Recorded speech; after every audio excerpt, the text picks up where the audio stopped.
keep doing this. All right, Dr. Ghaffari, nice to be speaking with you. Okay, Dr. Cahill, likewise. So we're gonna be sharing some interesting med school stories. So I thought I'd put you on the spot and just think about a time that you were let's go with the word, a time where you found intriguing. Found intriguing. You found intriguing. Well, there was a lot of intriguing moments. I think as a med student, you're often kind of feel like a almost like a deer in headlights when asked to do something. You're often doing things you haven't done before. Mm. One that took a bit of a funny turn was when I was told on one of my first rotations to go update a family on this woman's condition. Okay. I hardly understood what was happening. Something about, we're monitoring her, giving her fluids, but sure, yes, I'll go do that, Dr. So and so. Let me go walk down the hall and do it. And I'm knocking on the door, barely have figured out what I'm gonna say, and I can hear she's already like on the phone, and it's not going well. They're like a little agitated, and so I Mm. go in, Hi, Miss Jones. I'm here for an update." And she says, hang on. The doctor's here. Here, you can tell." And before I have the chance to put in two words, I kid you not, the guy on the phone, it's apparently her son, and he goes, "Hi, oh hi, you're the doctor? Well, I just want to tell you, I don't care what the F you do with my mom. You can do whatever the F. I'm done." And hangs up. I was just shocked. Oh my God.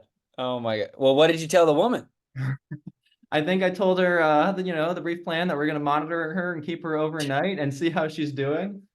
I think the best is getting back to the resident in the room and saying, "Did you update the family?" What do they say? And think, "Yeah, The- spoke to the son. He's totally on board." Yeah. Oh my, I feel like it's just the situations that you don't get briefed on. It's just sort of trial by fire. Does anything Um, come to mind for you? Any ridiculous or even just plain intriguing moments? Plain intriguing moments. I will say there was one case in particular that just comes to mind. I was on my surgery rotation. It was actually a trauma surgery rotation. And normally, you don't really know what's coming in at times. And so Hmm. typically as a med student, right, you're supposed to, for certain surgeries what's going to be planned. And so you then know the night before. And so you're doing your preparations. But on trauma surgery, it's not as known. And so I was not really in the habit of checking exactly what was happening. It was just right before I'd Uh-huh. go in, I'd see the name, I'd see the sort of case, and I'd go in. And so I thought I was going in for one type of procedure, an exploratory laparotomy, which is where they make a big incision, down the midline to just Uh-huh. open up and see what's going on. And that was what was on the schedule. So I looked at it, I walked in there, and I was very confused because I walk in and the first image is of the trauma surgery fellow with the scope inside the patient's butt. And it's a good thing we wore masks because I'm pretty sure my face was probably just, confused. But I did not want to make it seem like I was in the wrong operating room or didn't know what Right. was going on because that's right. It's a bad look. You're supposed to seem prepared. So I very, Exactly. as diplomatically and casually approached the table and was just trying to figure out what the heck is going on. And obviously, as a med student at the time, I didn't know that much, but I thought I knew enough to realize this was not part of the normal procedure. And so this trauma fellow proceeds to just push the scope in and out. And I don't know how graphic we want to get here, but stuff was coming out. And I was just trying to listen to figure out what is going on here. And finally, it turned out that they had already done the main incision in the middle, Nice. but they didn't find the source of a bleed. And so they then wanted to go through the GI tract to see if they could see the bleed there.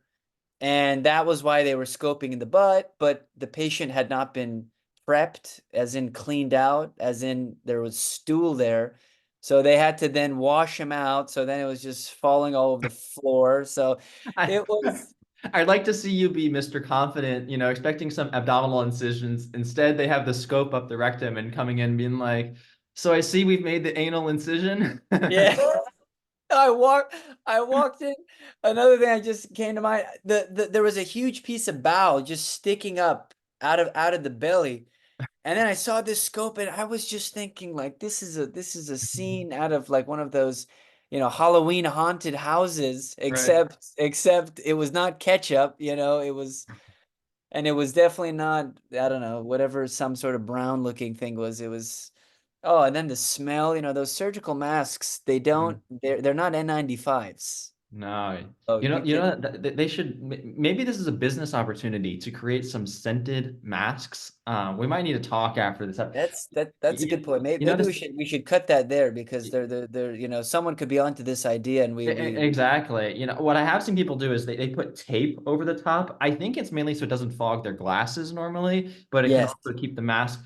But yeah, like that Vicks smell. You know that one you like rub in your chest and stuff, and Yeah, yeah, it's yeah. very minty. Maybe we can make some that smell like that.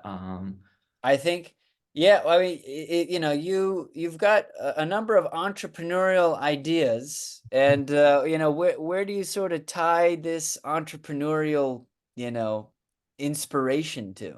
That's a good question. I think even though I've heard a lot of people say entrepreneurship, business in general, is very different from academics. And on one hand, I agree with that being a star student is not, recipe for success as an entrepreneur in business. And if you look at some of the most successful CEOs, founders, and stuff, it's not just college dropouts, but there is on that list a bunch of people who have dyslexia, weren't great as students in high school, and the rest.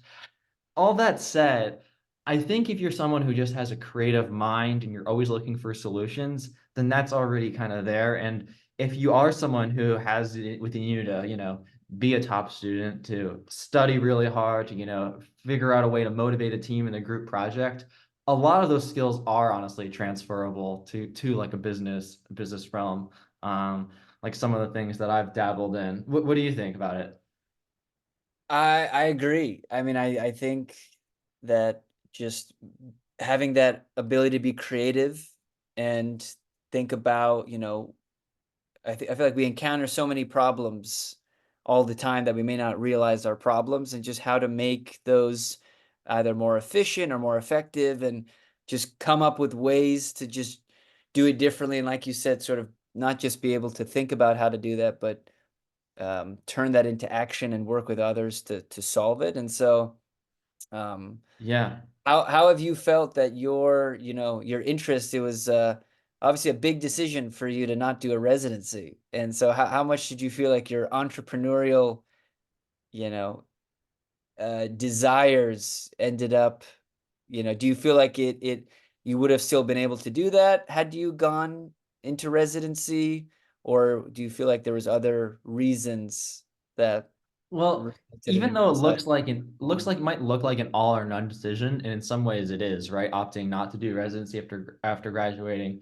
Rarely is someone making that decision right on, a flip of a coin or or at in a spur of a moment kind of thinking. I know that wasn't the case for you and me. One thing that I think gave me some confidence that I can go out and figure out something on my own was that I've done a lot of like freelance application editing throughout my time as a med student since really like the end of my first year of medical school, editing personal statements, other parts of the application and things like that, eventually interview prep and all parts of that. And just, offering my services online, people found me and kind of got into a rhythm of doing that regularly and made a small but still significant amount of money. And I think the significance wasn't just the dollar amount, but giving me confidence that, like I was just saying, the same skills that had made me successful as a student could apply to other, more side hustle and entrepreneurial gigs. I remember actually explaining to a mentor that about how, this was something that kind of gave me some inspiration that maybe I could build a business around this or something to that effect. And he could hear me getting animated about this, explaining to him how, the same skills that made me a good essay writer as a student and, very meticulous editor to get straight A's. Now, if I could apply that to helping other people and actually get paid for that, like that was awesome. And he was like, Dylan, this is where your passion is. And that's remained a side hustle, not necessarily my, full-time gig since graduating, but nevertheless, I think it was a reminder that rarely are we like trapped in these silos or paths that we put ourselves on. It was like, if I could be successful as this, just randomly editing people's applications online who had never met me and make some money doing that, that not only was that a fallback, but there's probably dozens and dozens of different ways to, make a living and, more importantly, provide value to others. And I decided in the end to go for it. I mean, you mentioned that, you've not this is just the side hustle. So what's been your main hustle these days? So, A question that I know the answer to, but I figured I'd be polite and ask it anyways. yeah, as of this week, in early 2024, I'm just closed a deal with a medical spa, more of a wellness and aesthetics clinic down in Florida that I have an ownership stake in, and I'm going to be help operate and scale to be, a really big business, and ideally even acquire a few more practices. It's been kind of a long story of how we got here, just in general, looking for opportunities with an open mind, kind of starting some consulting services that led to a lot of research. And, we found this as wellness and aesthetics industry as something that was growing really fast. And, that it had related a lot to my background as an MD. And without the intent to even practice in it clinically, I thought maybe I can, apply these same skills again that we've been talking about, it like being a student, to business and find ways to optimize like a practice. And when you take that ownership mentality of like, I'm suddenly going to become the owner of a business, it's fun. Suddenly, it's not like I'm there to clock in and clock out over these hours and collect my paycheck. Instead, there's a ton of different levers you can pull to try to, grow a business and inspire a team. There's so much learning that occurs, even just setting up bank accounts and insurance and things. I mean, I think I've learned and grown as much in the few months since graduation as I did in any of my single years at Harvard. It's kind of expanding a different part of my brain. So it's been an exciting journey. Wow. Yeah, it's amazing to think that having just graduated last May, which at least at the time of this recording is about 7, 8 months ago, to joining, with this team of your entrepreneurs to actually closing your first deal. I mean, that's the timeline is really something. We might have to give some regular updates because this is just the beginning, literally our first week. But in the next few months, we hope to have some exciting stories about what we've done with it. But I'm not the only one who's had an interesting path over the last few months. What would you like to talk about of your many ventures? I don't want to pick one for you of how things I well, you. my favorite venture to talk about is how you're doing. So I oh no, it's really been Dylan and I, we met each other our first year. We were in this they at Harvard Medical School, they Yeah. split everyone up into four different, what they call societies. And so Dylan and I were in the same society, and that meant during the first year that we would spend our time together and take most of our classes together. And so it was really great to just already get to know each other there. And as time passed and we both, were deciding whether to continue with the residency path or not, being able to bond over that and continuing to keep regularly in touch, it's been really amazing to just see the trajectories we've gone on. And even though we're doing different things, the surprising amount of parallel and analogous Right. realities that we're going through, whether it's how we're spending our time, to how we answer the questions of our family members and friends for what we're doing, to having conversations about the financial realities of compensation. All of these, I think, would make for interesting discussions in future conversations. One of which I don't think we have time to get into now, but is actually the story of when our paths really converged in the last 3 to 6 months leading up to graduation, because it's true, is it not, that going back to our graduation day, we believed that you and I would be starting a company together related to AI and medicine. And that only lasted a matter of days before we were each unemployed Hey, Harvard docs without an intention to launch a company. So that deserves, I think, a full episode. it definitely deserves a full episode. Hey, now it was not days. Okay, it was definitely an intense period for a few weeks, but spread out also over a few months. And the best, oh man, the best part was a couple days before graduation when everyone had to go around in a circle and share where they're going for residency. It then gets to the two of us, and we're just sort of looking at each other and going, yeah, we're gonna start this, which at the time, to be fair, it was the leading contender. It wasn't smoke. But I just remember True. one of the staff members there after I met, we mentioned AI in medicine, was like, oh, if there's this textbook at the library that's perfect about AI in medicine, I can like send it to you. And yeah, I didn't follow up on the textbook for There was a AI in lot of medicine. cheerleaders. A lot of people were excited about us. But I actually remember when we were going around the room, I think you even kind of leaned forward and were like, Dylan, what do we say? And I was like, what do you mean, what do we say? We tell them what we're doing. Um, it didn't pan out, but there was some learning that occurred through it. It was the plan at the time. We've said Right. that's become a theme, is with, in any sort of non-clinical or entrepreneurial path. That was the plan at the time, is one way of justifying your past I, decisions that don't make sense I, now. I love that. I think actually the plan at the time is, I think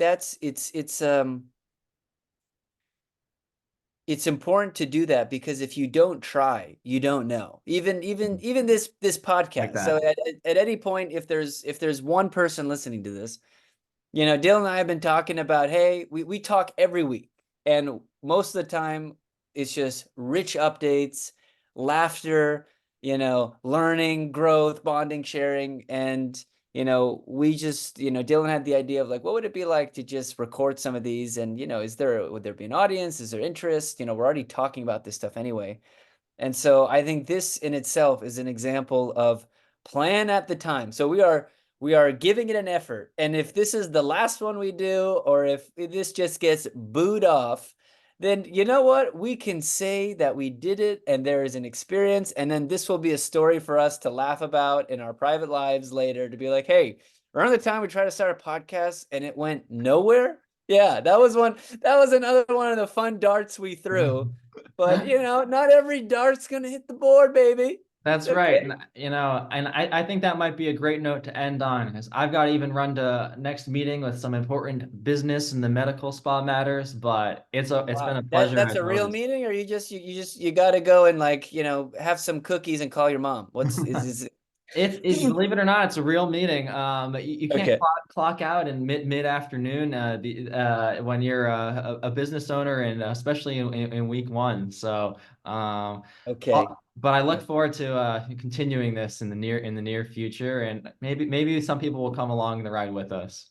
Yes, yes. To be seen. But Dylan, it's been a pleasure now and always, and we'll maybe catch you next time.